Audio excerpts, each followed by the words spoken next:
Tonight, we focused on the most efficient, special, fast way to bring redemption now. It is a very special night because we're coming from the 7th of Adar. So I'm sure it's going to be an amazing class. So your father's neshama should soar with what we do tonight in this class. The 7th of Adar is the birthday and the passing of Moses, of Moshe, our teacher who never died, but we have his date of passing.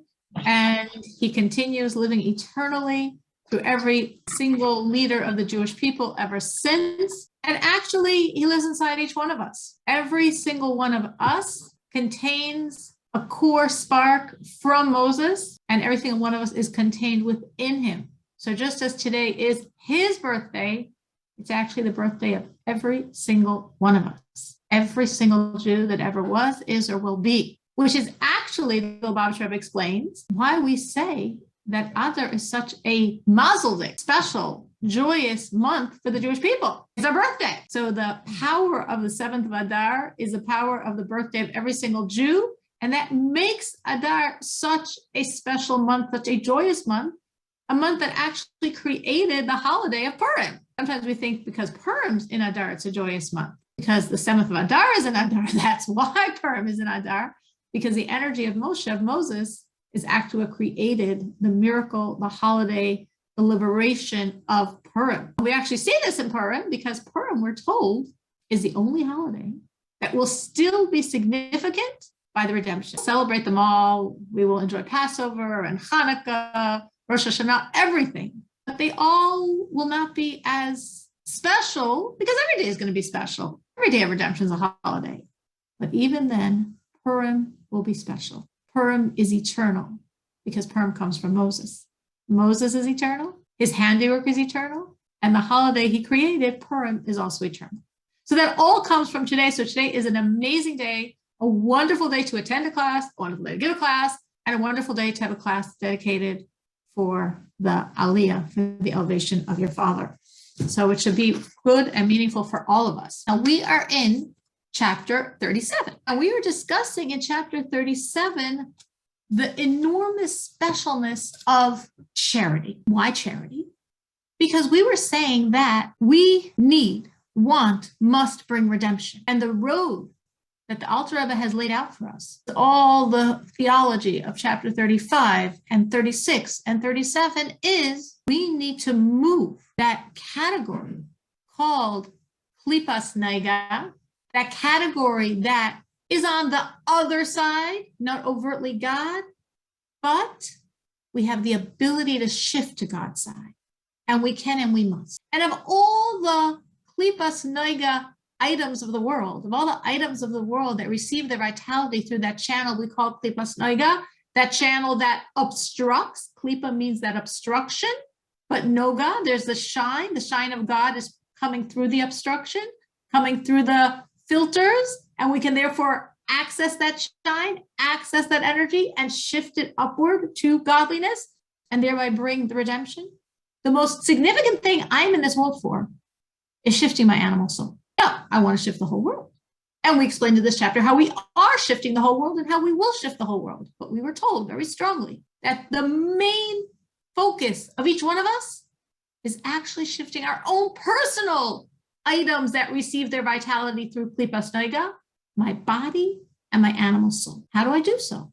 Well, we learned in this chapter, every time you serve God. Amazing thought that we really began in chapter 35, which is every time I serve God, my godly soul seizes my animal soul, and through my animal soul controls my body. And the service is done. The commandment is done. The Torah is studied, which means we said, right now we're studying Torah. So we'll take that as an example. It's very special, and it's also a commandment. It's a very special, unique commandment, but as every commandment, my godly soul is involved. The power of thought of my godly soul is involved. The power of thought of my animal soul is involved. The power of thought of my human body is involved. And my physical cells of thought, the gray matter of my brain is involved. Your eyes and your ears and possibly your mouth, possibly your hand if you're writing notes. All of that for the duration of our Torah study is right now on God's side. How long does that all last on God's side? As long as we continue to study. Then if you fall asleep on me, I don't know if it counts. But as long as you're up, as long as you're paying attention, your eyes, your ears, your focus, your godly soul, the power of your godly soul, the power of thought of your animal soul, the power of thought of your body, and the physical cells of your brain, plus of your eyes and the power of sight, plus of your ears and the power of hearing, all are on God's side, which means they all change. They're all different. You can't be on God's side and then leave like, all right, yeah, whatever, an experience. My animal soul literally shifts, as does my body. And that's my most significant responsibility. I, of course, want to change the whole world. And hopefully we are changing the whole world. And we described in this chapter how we do change the world, including parts of the world we've never seen. But they're related to us, and we're shifting them. But the one I am focused on most is my animal soul and my body. And I do that every time I serve God. The Rebbe will now say, but you do it super duper beyond every time you give charity. Now, at the end of last class, we discussed why is charity special? And we gave many beautiful ideas that have nothing to do with this chapter, because I was just asking people what they think when they give charity and their intention and what inspires them to give charity. And it was so beautiful, and people said such amazing things. And I hope over the course of this week, maybe somebody gave a little more charity because she was thinking of some of the wonderful things that people think about and that inspire them to give charity. Now we're going to focus on why is charity in this chapter? Why is charity specifically connected, especially from the perspective of the Alter Rebbe and how we're going to bring redemption? Why charity specifically is connected to bringing the redemption. So let's read inside. We are again in chapter 37. We're looking inside, it's page 96. Ubezeh Yuva. Through everything we just said, and we said a lot. Chapter 37, I believe, is the longest chapter of this first section of Tanya of 53 chapters. This is the longest one. So we've been discussing this concept for about 4 pages. That's intense. 4 pages of Tanya is a lot of information, a lot of thought.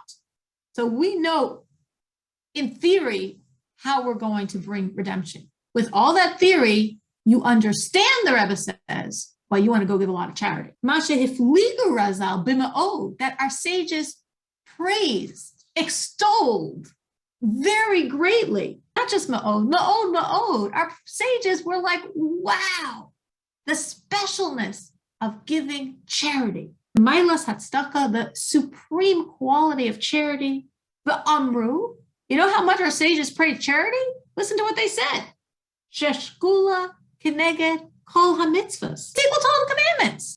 That's a pretty big statement. Now, that does not mean since you give charity, you don't have to clean for Passover.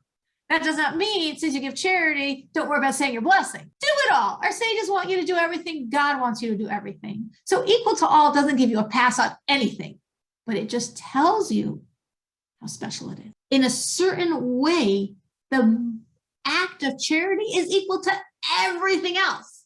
And the Rebbe is going to explain why. The whole Talmud Yerushalmi, to know again another way of seeing how enormously significant charity is. And I know I'm speaking to a group of people that give charity and that love charity, and that last week gave such beautiful reasons why they give charity. So we're just reaffirming, as our sages say, one should only hasten the quick. So we're telling people that love this commandment how absolutely special it is, that in the entire Talmud of Jerusalem, he nikras b'shem mitzvah stam.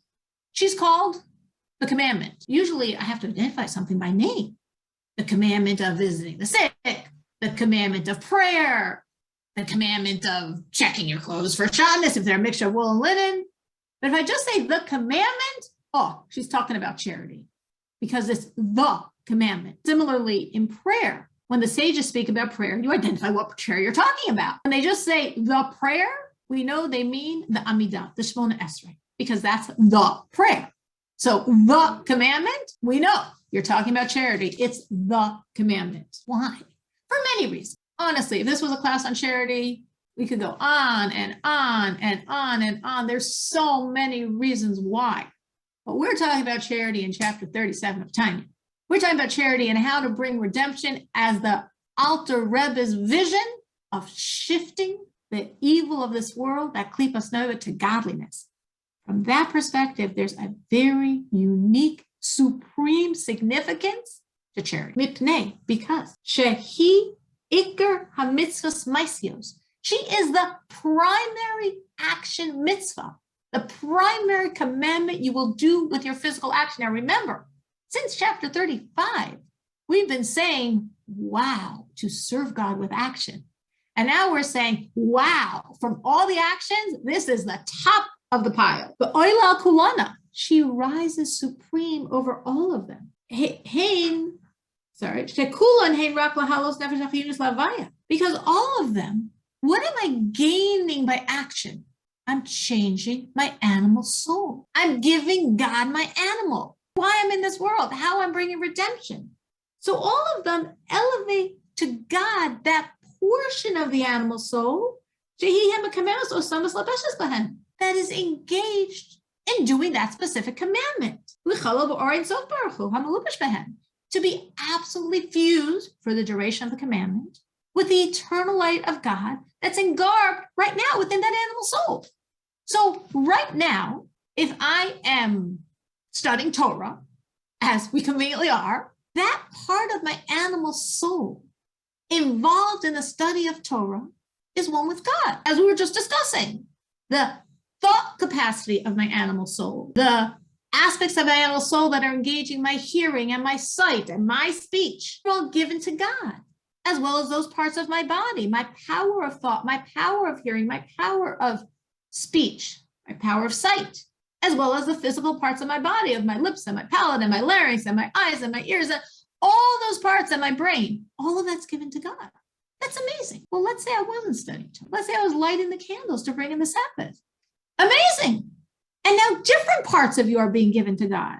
Different parts of your animal soul, different parts of your powers of body, different parts of the physical aspects of your body. As per what? As per the commandment you're doing. That's how it works with every single commandment except charity. Charity is different. Let's read how. There is no commandment that the animal soul is so invested in it, like the commandment of charity. Specifically in charity, there's an investment of my animal like in no other commandment. That in all the other commandments, only that aspect of my animal soul that's engaged in that commandment is what's fusing with God during the time I do the commandment. But when I'm giving charity, because I'm giving God my sweat, I'm giving God my efforts. Our sages view working as hard. In case any of you don't, in case any of you do, you can be reassured that you're following a historical imperative, because our sages say it's hard to make a living. And you invest your entire self in making a living, which means you invest your entire animal self in making a living. And that's what God gets every time you give charity. So your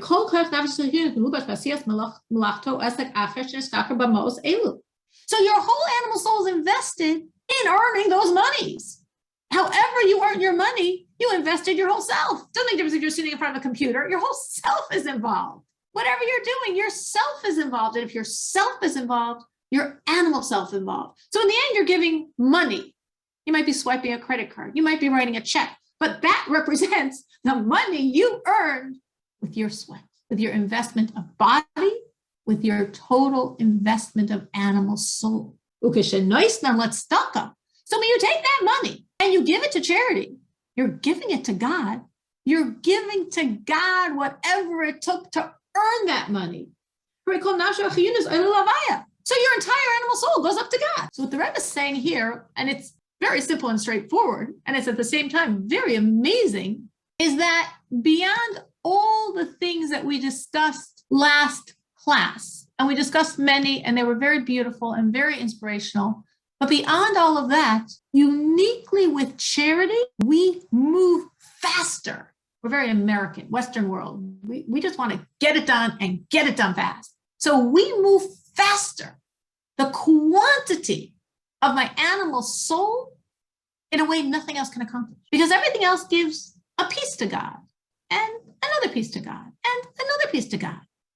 And charity gives my whole animal soul. When you think of this, how does that make you reassess the commandment? It's a whole new added dimension if you're looking at, well, I would think two things. One thing is if you're looking at redemption, of course we know, and it's the saying of our sages, and probably many of us know, great is charity that it hastens the redemption. So now we can sort of understand why. So definitely as a not perhaps so challenging for us act that has such a big payoff, such enormous payback, like bringing redemption so quickly. I mean, that's great motivation. And also in terms of our own personal growth, because many of us really want to refine ourselves. We want to transcend the animal. And the Rebbe was saying, when you give charity, you are doing such an impactful thing to your animal soul, just again, in a way of almost like expedience, in a way of conquering much ground quickly, more in charity than in anything else. So again, why was it so powerful? Because the Rebbe is saying earning a living is hard. And you have to really put yourself in when you earn a living. And if you have to invest yourself when you earn a living, the money you create is like saturated with your sweat, is saturated with your energy. And then you take that and you give it away. And honestly, it might be a challenge. It might be like, I'm working so hard for a living. And there almost might be that thought in your head of, well, maybe if these people worked as hard, they wouldn't need charity. Or maybe why is this institution always asking me for money? Maybe, such other thoughts. It could be a struggle, or it could not be a struggle. It could just be such a wonderful thing and you're so happy to do it and you don't even think, of course you want to do it. If you love to do it, or if it's a real struggle to do it, either way, your animal soul, your body's energy is saturating that money. And when you're giving it to God, you're elevating your animal soul, the entirety of your animal soul, because that entirety was invested in the money. Now, the Alter Rebbe means this very practically. He doesn't mean it like, oh, that's so beautiful. No, he means it like for real. So therefore, he's going to go on and say, well, what if, now let's say someone who isn't working for a living. Are there people out there that don't work for a living? Yeah, there are some blessed people that maybe their grandparents were really savvy and created enough wealth for them to just live off of, or someone else in their life. There are people that have money and don't work for it. So you could say, oh, I feel so bad for them. When they give charity, they're not really giving their whole self and their whole animal. All right, it's okay. I guess it's still good to be in that situation. Rebbe says, don't worry. They're also giving a lot. Why? Nevertheless.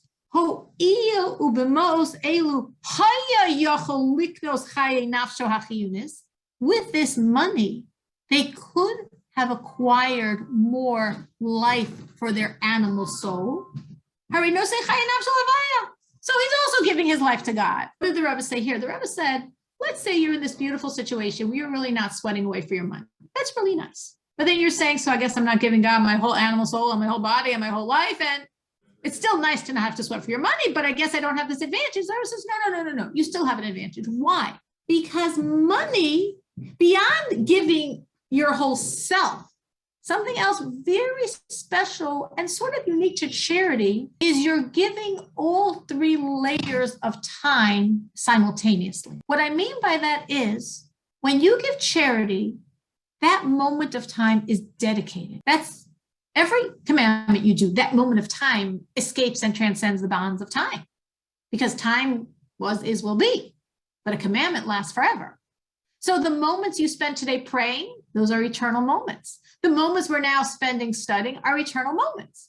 And the moment it takes you to put the coin in the charity box or to write the check or to give a credit card number are eternal moments. But with charity, it's not just that moment. And those moments don't take so long. Charity also elevates the past and the future.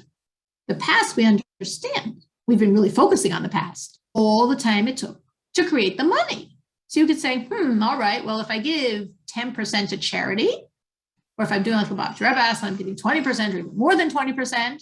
So I guess 20% or 10%, or I give 15% of the time I spend working is sanctified. That's pretty cool. No, 100% of the time you spend working is connected to the mitzvah of charity, because we give charity as our sages would like us to give charity. Of course, maybe everyone doesn't do this, but this is the best way to give charity. Give a percentage, saying minimally 10, Ideally, even more than 20. But whatever percentage you create, let's say you created 10%, let's say you create 15%, let's say you create 20%, 21%, 22%, that percentage only exists if there's a whole. A percentage has no substance if there's no whole. So if I'm giving 20% to charity and I work 10 hours a day, that means 2 hours worth of earnings are going to charity. Those 2 hours worth of earnings only can go to charity if I have another 8 hours that I work. If I only work 2 hours, well, then 24 minutes of that's going to go to charity, not 2 hours, because it's a percentage from a whole. So therefore, the totality of my work is really invested to create the percentage of money that's going to charity. My whole day, my whole work day, which might extend into the wee hours of night or early morning, all the time you're spending working, those hours create the totality of money from which the percentage is given. Even let's say, someone yesterday told me this very beautiful story about someone working on commission. So you're working on commission, you could say you spend 3 days and didn't earn a penny, but it doesn't make a difference. As anyone on commission knows, you have to keep working till you create that money. So again, what created that money? All of the days spent calling and getting nowhere, because you needed to keep doing it till you created this money. So the totality of your work is creating the percentage of work that's going to charity. So when I elevate time, I not only elevate the moment it spends me to write that check, put that coin in the charity box, I elevate the past time. I elevate all the time I spent working, because all that time is connected to this act now. Makes sense? Based on what we were saying until now. The Rebbe now said, and it also elevates the future. It elevates the past. Makes sense. I needed to work to earn the money. It elevates the present. Well, every commandment does that. The moments of the act. And it elevates the future. How does it elevate the future? So the Rebbe just told us that there's a potential life your money could have created for you. Stop and think for a minute of everything you could have bought if you didn't give charity. Wow. We probably can't even imagine. Everything, take a year, take the past 5 years of your life, the past 10 years of your life. Think of how much money. Of course, that's not true because charity creates your money, but we're just being simple-minded here. Think of just the dollars that were given to charity and what they could have bought for you. You could have redone your kitchen, a car that works well, a vacation, going out to eat, whatever direction you go in. Think of how much that would have enhanced your life, expanded your life, given new vistas to your life. Well, God thinks of it, and God recognizes. Hopefully we don't, because that might not be a good way to go, but God does. And God says, when you're giving charity, you're giving life. You're giving the life that you worked to create the charity. You're giving these current moments of life that you're giving the charity. And you are giving all the future life that you could have had, but chose to give charity instead. How your life could have been enhanced, but you chose to give it away. And that aspect, the Rebbe says, is applicable for anyone.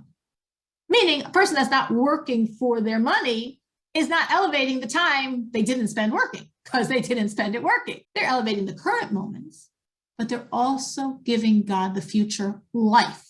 And again, when we're saying life, we mean both the time, the future time that could have been, but will not be, because you're giving it to God, and the enhancement of life, the energy you would have been feeding yourself, but you chose to give charity instead. Charity uniquely gives us the past as a gift to God, the present and the future, the potential future time. Gives the totality of my animal soul when I'm working for my money, and gives the future life my animal and my body would have enjoyed if I kept it for myself. And if you're not working for your money, there's still the potential future life that your body and animal soul would have been enhanced by, but you're choosing to give it to God. And that potential life also is affecting your animal soul and is also giving that to God. So if we remember the Alter Rebbe's perspective and how we're bringing redemption, of course, remember it because we've been talking about it for weeks. We said he's looking at it like there's this quantity of energy called klipas noiga that has to get shifted to godliness.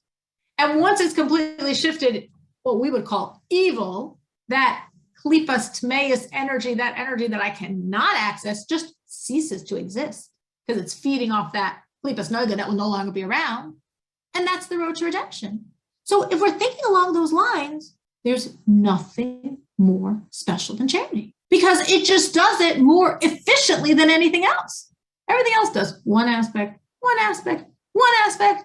And charity just takes your whole animal soul, your whole power of body, and just shifts it all to God. So if anyone here struggles and puts a lot of effort into their financial earnings, if anybody here, maybe all of us, or maybe some of us, or maybe most of us work hard to earn money and work hard to create the finances we have, imagine what you're doing.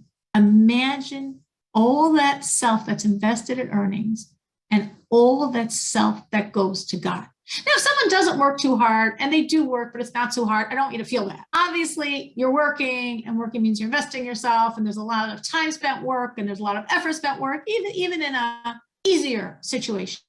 But if someone actually really works very hard for their money, the Rebbe is saying, wow, you are really investing yourself in your money because your heart goes out for another person that has a need because you want to help. Of course, on any level, we would understand that someone that works really hard for their money and gives it away is so special and treasured by God. But now we're also understanding it more deeply that you so invested yourself. There's so much animal energy. There's so much body energy in those coins. Look how powerful the act is because you're giving it to charity. And look how much more quickly redemption can happen because of your efforts specifically. You know, it's interesting. I'm thinking now that the Rebbe says, twice I've read inside where the Rebbe writes that when we'll have the complete redemption, God and Mashiach will go to every single Jew and thank every single Jew for what they did to bring redemption. Even though God knows they could have done more, not going to focus on it. And it's interesting because the Rebbe writes there, every single Jew. Every single Jew. So I'm just thinking now, my brain sort of made a little possible connection because we know by nature, Jews are very charitable. It's how we're wired. It doesn't even mean we're listening to our godly soul. Our animal soul is a very charitable animal. Our animal soul loves to do kindness and to help people and to give people and to help the needy. And that's really a very Jewish trait. Maybe it's possible that some of our 15 million brethren out there, maybe God's not going to be thanking them for how they kept the Sabbath, but he could be thanking them for their charity because look how charity is really bringing redemption. And look how many Jews out there that really give a lot to charity because that's just being very Jewish. So if we're looking at this, we could all be inspired and say, wow, this is great. This is amazing. And the chapter should be over. But then like we're at the out of the page and we turn the page and we're like, wait, you have like another almost 2 pages to go. What more is the Rebbe going to tell us about charity? So let's see. The Lachin Amru Razal, and that's why our sages said, as we mentioned before, that charity hastens redemption. Everything hastens redemption. But charity doesn't neon colors. Because just with one act of charity, so much harbe. The Rebbe used the word harbe, which means a lot. But harbe means almost like a limitless amount. That's the connotation of harbe. A tremendous amount of that animal soul is elevated. Which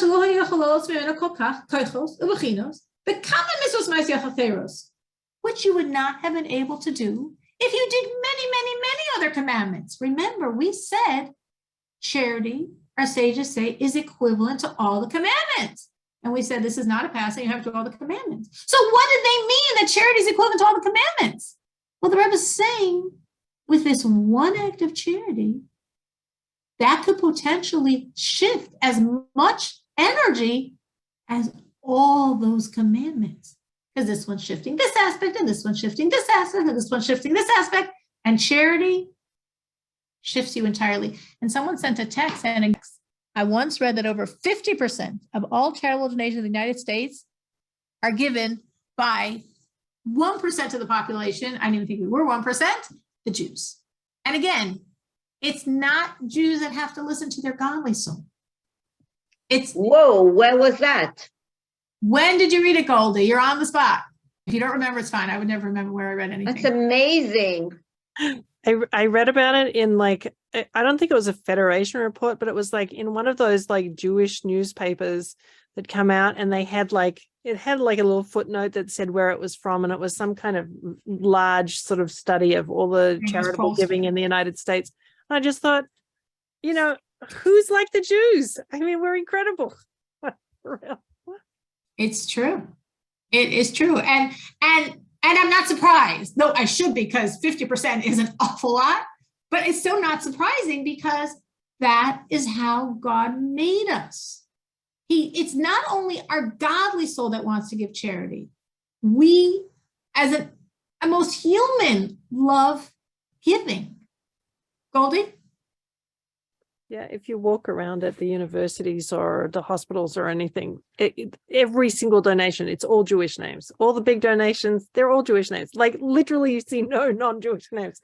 It's hilarious. At a certain point, you sort of go, okay, I got it already. I understand. Right. You know, the famous, beautiful piece of Mark Twain that he wrote defending himself when people said he's an anti-Semite. He said, I'm an anti-Semite? Let me show you what I really think about the Jews. And it highlights so many traits that, of course, we take for granted, but the world gets it the same way we get it. The world reads those names the same way we read those names. The world sometimes wants to acknowledge it and sometimes doesn't want to acknowledge it. But even when they don't want to acknowledge it, they still see. And it's not, wow, we work so hard on ourselves. Wow, no, it's like, this is how we are wired. This is the body of the Jew. This is the animal of the Jew. And I'm sure some people here that weren't religious their whole lives could maybe think back and say, yeah, you know, I always had that feeling that I wanted to give, that I wanted to help. It wasn't coming because I knew God, I knew a commandment, I had a scorecard. I just loved giving and doing and helping. That's just being a Jew. So in my usual great way of looking at time, I'm noticing right now we're sort of at a stopping point because, as I said, we have almost 2 more pages of the chapter. And guess what? They're not talking about charity. What are they talking about? What's left? To be continued. The Rebbe is putting a little disclaimer, so to speak, on what he just said. Well, actually, there's something else that really, really, really is very significant in bringing redemption besides charity. So we're going to talk about that for almost 2 pages also. Because then we have to reconcile, well, which is more important? So all that is to be continued, not next week, because next week is Purim, and we'll be serving God in other ways then. But God willing, the week after. Just before we continue, and I think maybe Sarah would like to share something about her father, but before we continue, does anyone again have any thoughts about charity they would like to share? Because this class was really very focused on it. So either based on what we said or other thoughts that are significant to you in terms of charity. I have a question, not a thought. So if woman working, basically not working for somebody else, but only raises her family. She has 6 children, and you know how much she's involved in the household, etc. How does she give charity? She can't give. She lives basically from what her husband brings home. Maybe he does give charity, or maybe he doesn't. But my question, would her time, if she gives her time to somebody else, would this considered to be also charity? Okay, so I'll answer it on 2 levels. If you're talking about it sounds like I'm a woman who's married and not working. If a woman's single and she's probably somehow surviving anyway, she's got to. I'm talking about married woman who raises her family. Right. Okay. So that's what I understood. So if you're talking about a married woman, the money that her husband's earning is their money. It's a joint endeavor. He's taking some of the responsibilities for the family, and she's taking some of the responsibilities for the family. And there are some families where the woman's total responsibility is only running the home, cooking, cleaning, shopping, managing all the children and all their education, and everything else that, occupies us 24/7. And he's earning money. It's a joint endeavor. It's a family. So whatever they do with charity, they're both doing it. And very often in those situations, practically, the woman's giving charity the same way the man is. I mean, it's a joint account. It's a joint account, and they're both making decisions. Even if it was a situation where, no, for some reason, this woman says, you deal with it, and you give the charity. I'm giving you that job. Or conversely, if the man said to the woman, you do it. Whoever's doing it, it's their money. It's their commandment. They're jointly sharing it. So that wouldn't be a problem. But then you said, what if there was a situation where the woman is married, she is not earning money, and she does not have jurisdiction over the money? I mean, you didn't say that. That's what it sounds like. She does not have jurisdiction over the money, and her husband is not giving charity. So that's a big problem. Again, if she or they were giving charity from the money he earns, or even if he was giving charity from the money he earns, it's no problem. They're in it together. It's one family, it's one unit, it's one monies, and it's both of theirs merits. But if she doesn't have jurisdiction, or he's not letting her give charity, and he's not giving charity, and she's not earning any money, it is a big problem.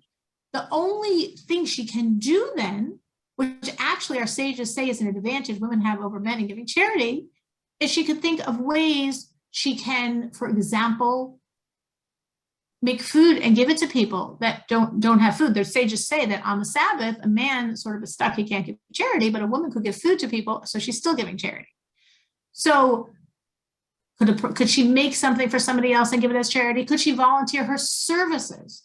That's what I meant. If woman volunteers her service. Absolutely. If she's volunteering her services for a charitable organization, for an organization that you would be technically allowed to give charity to, like a synagogue or a religious school, or the writing of a Torah scroll, or a social service agency for Jewish people, any of those situations, if she's volunteering her time, that's money. Time is money. So she's giving charity that way.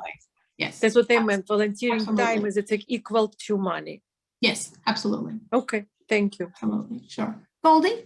Funny story about tzedakah that's also a little bit about how sometimes tzedakah isn't money, I guess. So there's a mashulach who comes to my house every year, and he always comes around to just before Tishrei time. And one year when he came, and I like to schmooze with the mashulachim when they come and give them food and stuff. And one time he came and we were schmoozing, and he said that he was raising money for some yeshiva or something. And I said, tell me about your family. He told me that he has all these children that none of them are married off. And so I said to him, next year you should come back and you should tell me that you married off one of your children. And he said, amen. And off he went. So the next year he came back and he said, this year I'm not taking any tzedakah from you. Nothing. I just want your bracha because I married off one of my kids. I just want your bracha.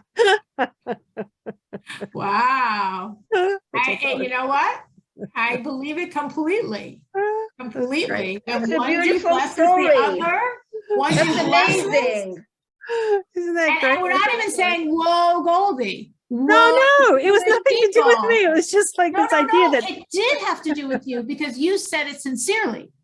And he received it sincerely. And the two of you together created the miracle. When we give, it says, Al tihi birchas hedyo kala be'inecha.